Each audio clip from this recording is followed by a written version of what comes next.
Welcome to Business Innovators Radio, featuring industry influencers and trendsetters sharing proven strategies to help you build a better life right now.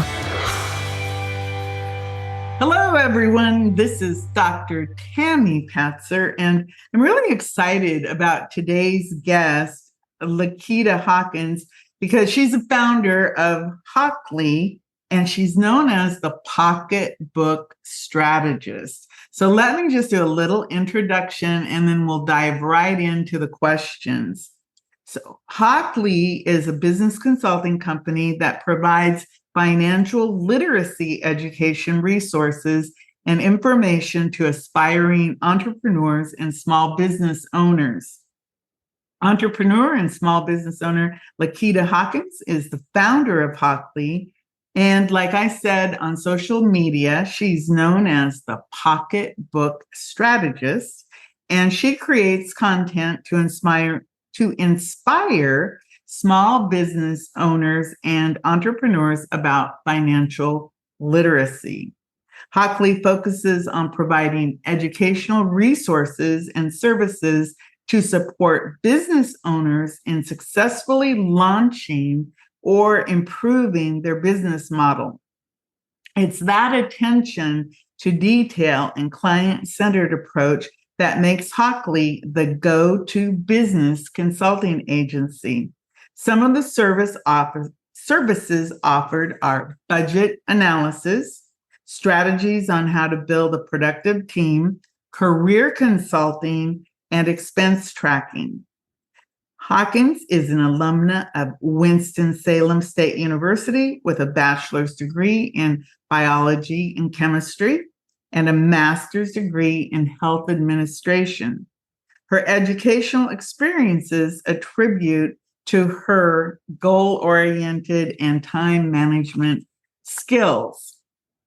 So if you're an aspiring business owner, or if you seek to become an entrepreneur, but are not sure how to effectively make that transition, HawCLeigh is here to support you every step of the way.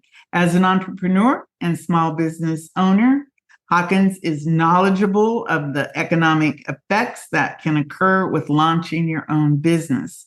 The HawCLeigh team has developed strategies and resources to decrease the complicated aspects of starting your own business while providing tangible educational resources for credible sustainability. So you can go find out more, or to book a consultation, you can just go to HawCLeigh.com, and we'll repeat that as we discuss all of the amazing things that you're doing, Leketa. So to start off, the Pocketbook Strategist, that is such an interesting concept for today. Can you share a little bit more about your personal journey and what inspired you to become a money consultant? Definitely. Thank you, Dr. Patzer, for that great introduction. I really appreciate it. Begin with my personal story and journey. So what inspired me to be a money coach is the pain points that I actually went through. I actually lived a period in my life where I was actually going through overdrafting of my checking accounts. I didn't have a savings. I was living paycheck to paycheck. I was writing checks to cover expenses till I got paid. I was living off of maxed out credit cards. I was paying my credit card bills to turn around and then use the credit card again. I was calling the credit card companies or different light bill or different electronic or electric companies, putting payments on the back burner, along with putting car payments on the back burner. And so I had a low credit score. And so once I was able to get myself out of that rut that I was actually in with all of those things that I experienced over a period of years, I thought to myself that there has to be other people that actually experience these same things. And so by me going through that, I knew that I could help others. So I wanted to start the business of becoming the Pocketbook Strategist and a money coach. That's interesting because, like you said, you actually went through it. And I think that's one of the best ways to actually learn how to teach something is if you actually have done it yourself, it can really be helpful. So what are some of the major financial challenges or misconceptions that you've encountered in your coaching practice? Absolutely. So a lot of my clients have actually experienced lack of budgeting. So many people struggle with not having a budget or not sticking to one, which ultimately leads them to overspending and then leads to a lot of financial stress. A lot of my other clients, they have high ceiling debt levels. Where they have accumulated excessive debt, especially high interest credit card debt. I've also seen a lot of my clients that actually face challenges of not having an actual emergency savings. So some individuals underestimate the importance of having an emergency fund, which again can lead to financial hardship when unexpected expenses arise, such as car repairs, home repairs, or need of appliances in the home. A lot of my other clients, they actually experience different challenges of trying to keep up with others, trying to maintain a lifestyle based on appearances, which often leads to financial strain and overspending as well. And then just basically lack of financial education. Many people haven't received proper financial education, which can lead to poor financial decision making as well. So, in your experience, how do you actually approach helping individuals and families so that they can create a realistic budget? Absolutely. So I think that there's no one size that fits all. Everyone's goal and needs are different. But my first approach is actually looking at the overall picture, asking them of their actual goals and wants, what they're actually trying to achieve. And then after that, we do a little bit of mindset work. And then we actually go into looking at what they're spending, their cash flow, what's coming in and what's going out. Because, of course, if you don't know your numbers, you can't grow your numbers. And so you have to take a step back and just put all your documents together. So I sit down with them or their families, and we go from there. Look at each of the numbers and then create a realistic budget and then set up a plan for them to work through on a monthly basis or bi-weekly basis or weekly basis, depending on how their income comes into the home. Well, that makes sense. So if they have weekly income, then they need to look at it on that micro basis. So what are some of the effective strategies that can help people improve their financial literacy and education? And first of all, they have to, I think I'm an advocate of starting early. So even if you have family, you want to start with your children at a young age. You want to encourage them with saving habits. You want to explain the value of money and basically introduce basic financial principles through age appropriate activities and discussions. So just stopping it right there and starting it early for them. And then also utilizing any online resources. I think it's a plethora of, online articles or videos or tools to help individuals learn about managing money, as well as reading books and, investing in financial literacy books written by reputable authors and also enrolling in courses. Many universities and community colleges have online platforms that offer courses, and then as well as attending workshops and seminars, basically with someone like me, the Pocketbook Strategist, or some type of financial planner within a local organization, your church, community center, financial institutions, things of that nature. And then also taking advantage of employee resources. Some employees offer financial wellness programs. You have access to financial advisors, taking advantage there. Um, and just using any other interactive tools that are at your disposal, because improving the financial literacy is an ongoing process. The key is to start small and stay consistent and continue learning over time. You want to build a strong foundation of financial knowledge that can lead to a better financial decision making and greater financial security in the future. So even with all these resources available, a lot of people really struggle with money.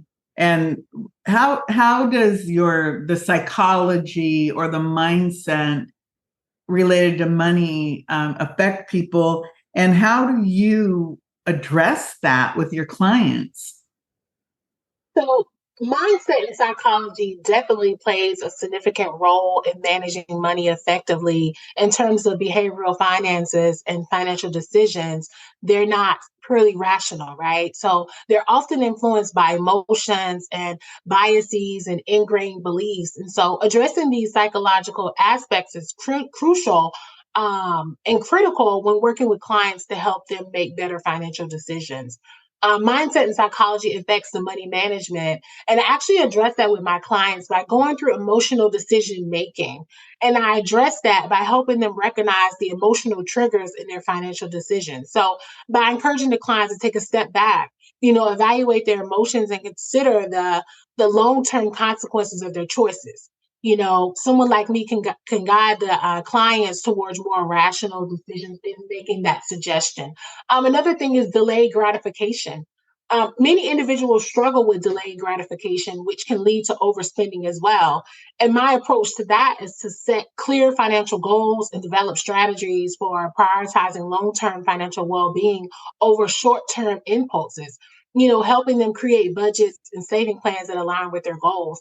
And then next, going into the behavioral change, changing the financial habits can be challenging because most of these clients have been doing this for years. So the clients initially may resist implementing financial advice, even when it's in their best interest. So I use certain techniques to help the clients make gradual, sustainable changes. And this involves setting those small, achievable goals and providing positive reinforcement and creating accountability mechanisms. The last couple of other things that I can think of is communication and education. Just communicating with the clients and addressing that mindset and then educating them on it, letting them know it's okay. You're in a non-judgmental setting with the client, and then using simple languages to explain the concept or the complex financial concepts to ensure that the clients fully understand their financial plans and strategies. And lastly, just providing that continuous support. You know, just letting them know that you're actually there for them. It's not just all about the numbers and calculations. It's about us understanding and addressing the psychological factors that influence the financial decisions. Um, and then just helping them with that ongoing. As you were talking, I was just thinking about, as growing up, I'd always hear like money doesn't grow on trees and all of this different thing. And I think about the turning the lights out, to save money on electricity and just some of the mental things that we go through. So you've talked about the budgeting process, the mindset. But what do we do financially? You mentioned financial emergencies like the car repair, like my refrigerator went out, the cars, all of a sudden you need not one new tire, but 4 new tires. And you have that money saved up for something else. And of course it gets spent on this emergency. So what types of strategies do you have to help people become more financially resilient? So the strategies I like to use is basically creating an emergency fund. An emergency fund is basically a savings account specifically designed for unexpected expenses. So you want to aim to build that up to at least 3 to 6 months worth of living expenses in this fund. So I encourage my clients to start small if necessary and then gradually increase over time. If you're trying to pay down debt, but then you have the quick emergency, it's kind of hard to get out of that rut if you don't have anything to fall back on. Also, setting up separate savings accounts that can ensure that the emergency fund remains untouched for any unintended purposes. And this can make it less tempting to dip into for non emergencies.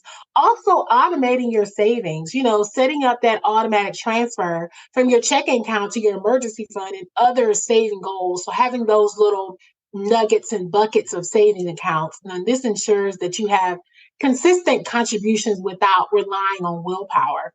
And then just, budgeting for the emergencies. You include a line item in your budget for any unexpected expenses, and you're allocating a portion of your income each month to that category, even if you don't have any immediate emergency needs at that moment. And then prioritizing debt reduction. High interest debt can, it can exacerbate very quickly. So you focus on paying off those high interest debts like credit card balances as part of your financial plan. And then as well as reviewing and updating any documents that you may need. So you're staying on top of things and you know where they are when you need them and you know what's there when you actually need it. So that can kind of alleviate some of that. Along with establishing alternative income streams, exploring opportunities for additional income, such as a side job or freelance work or passive income sources like investments. This can kind of provide a safety net during those tough times, and as well as avoiding lifestyle inflation. So when you receive raises or a bonus or something like that, you actually consider saving it or investing that extra money instead of actually increasing your lifestyle expenses. So this can actually help build the financial resilience faster. And then actually being frugal, kind of living a frugal lifestyle by making conscious choices about spending. You're looking for ways to cut unnecessary expenses, like you said before, cutting off the lights or, unplugging certain things and also finding deals and discounts. And along with, seeking that professional advice and reviewing regularly, adjusting your plan, networking, building a support system, and that helps alleviate a lot of that. It's interesting because you're talking about being more frugal, and you also mentioned earlier about how people will spend money to keep up with other people with that lifestyle.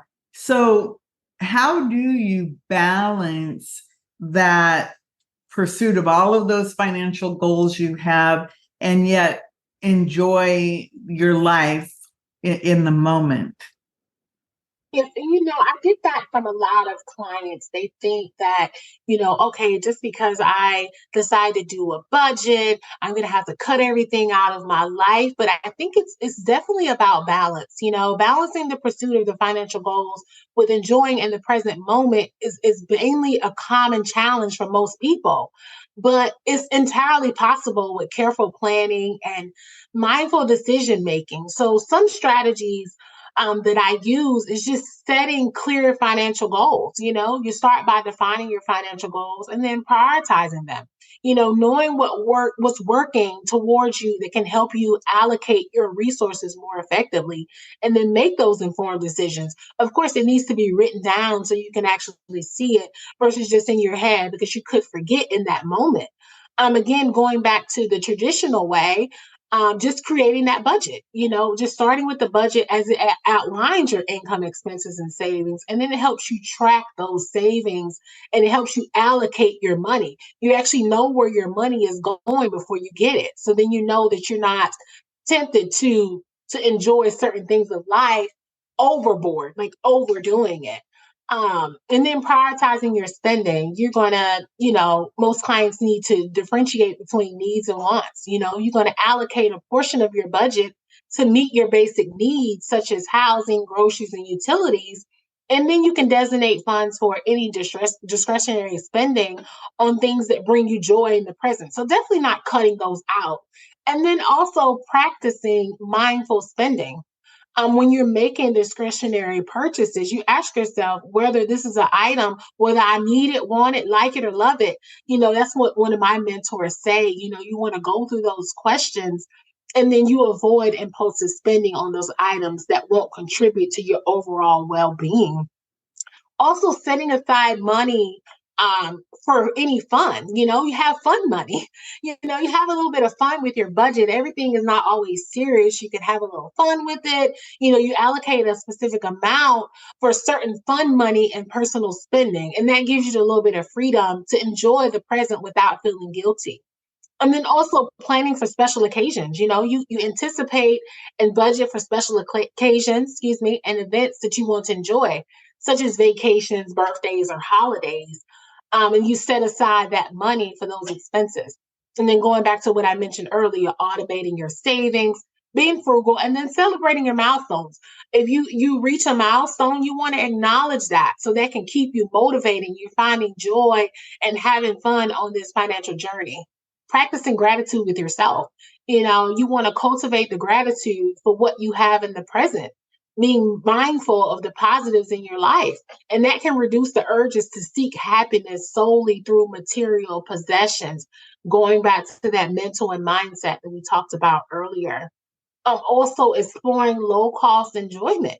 Seeking out low cost of free activities that can bring you happiness in the present that doesn't really cost you a lot, such as hiking or reading or spending time with loved ones and pursuing hobbies that don't require a significant amount of money.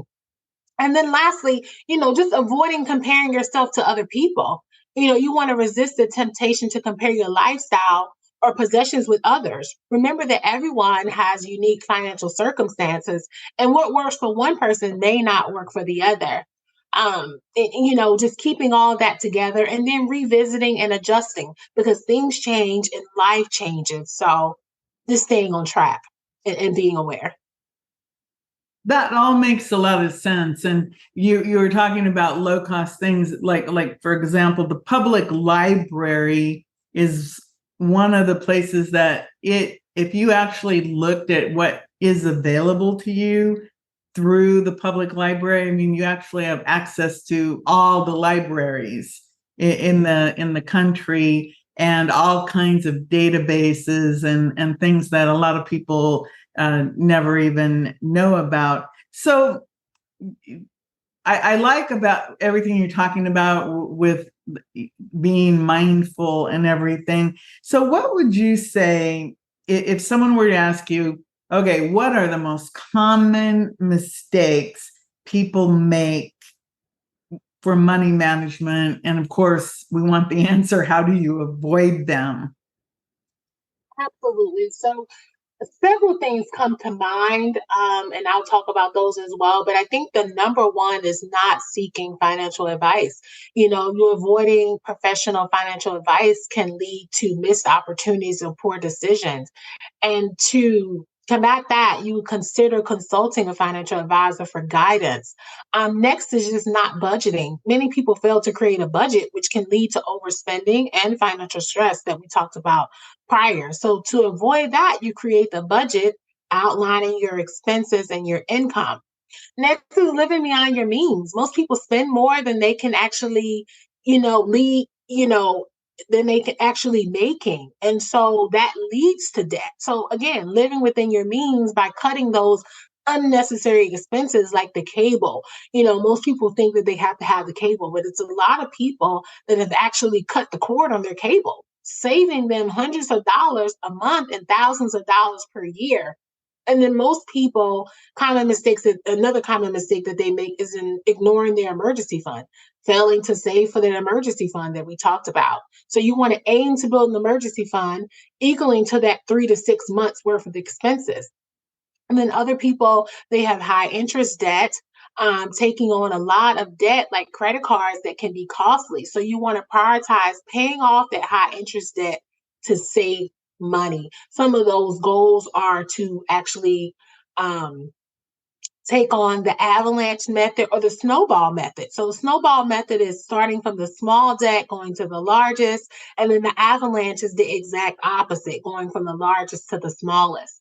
And two other things that I can think of is lack of financial goals. Without clear goals, it's challenging to make any financial progress. So you want to set specific achievable goals to stay motivated and stay on track.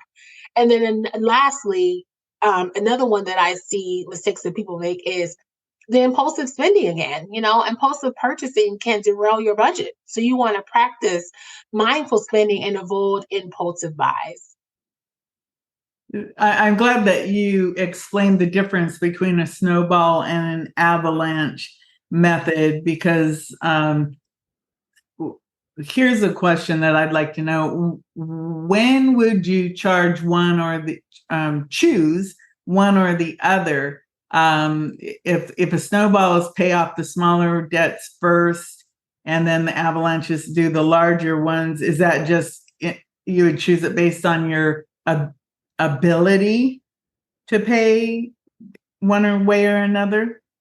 So it will be specific within the person, but you can choose it based off of your ability, yes.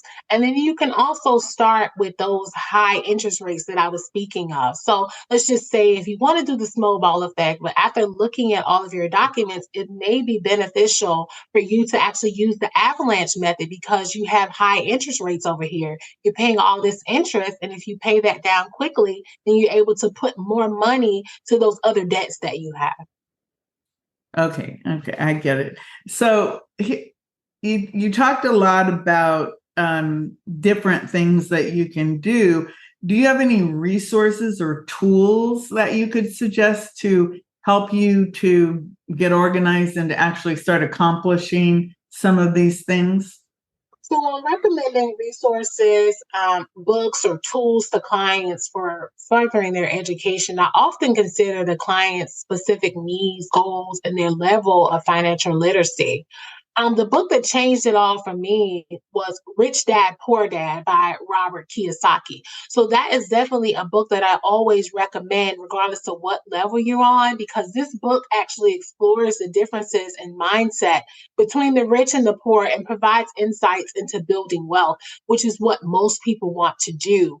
So again, it begins with changing the mindset between the two. You know, some people actually don't understand the difference between being rich and wealthy. Most people just want a lot of money. Some people want to be happy. And so it just depends on the patient's or the client's specific needs on what I actually recommend. But it's a plethora of resources out there, online tools, books, other resources I actually have coming out soon too. So stay tuned for those as well. That sounds like it makes a lot of sense because, like you said, there are a lot of different tools out there. So you work with so many different entrepreneurs, professionals, small business owners.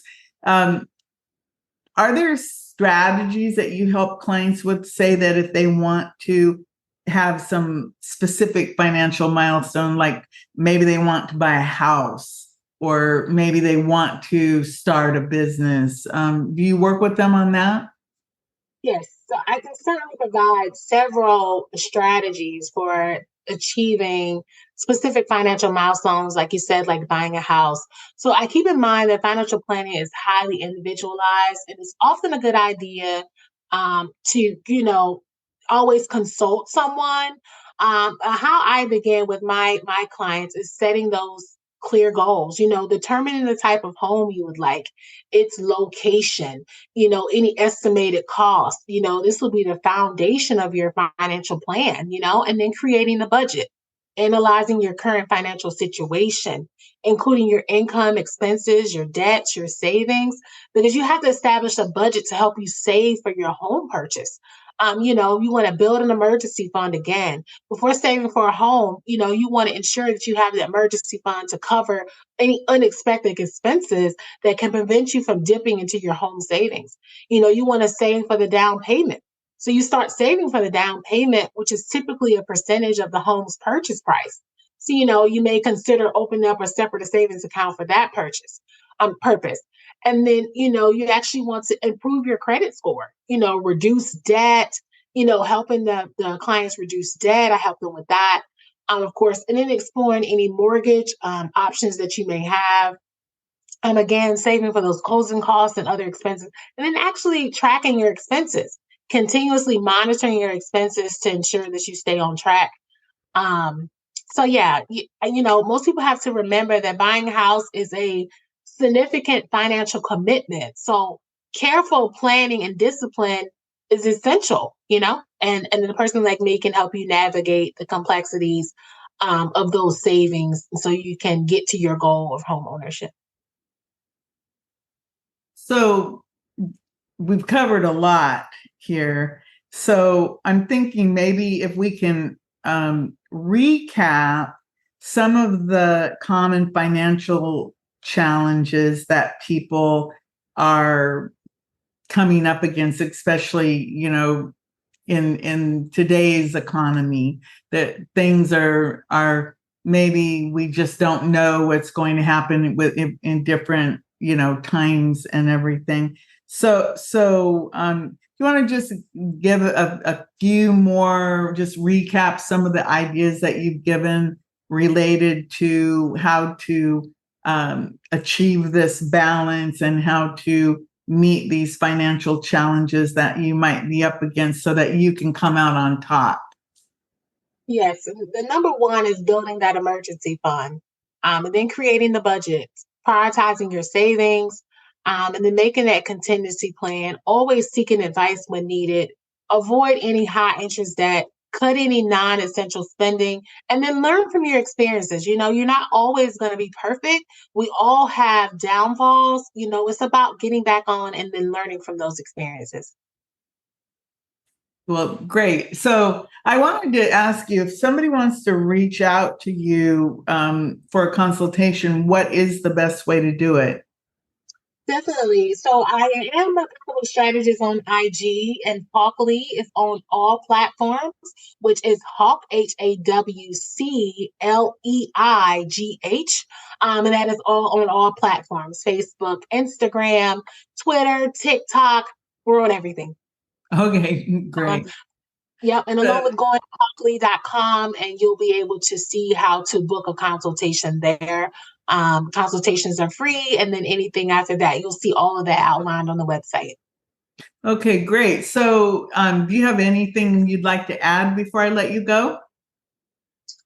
No, I just want to lastly say one of my mentors said, often if you don't know your numbers, you can't grow your numbers. So you definitely want to be able to know your numbers in order to move forward, to set those goals and strategies and actually achieve what actually you want to achieve.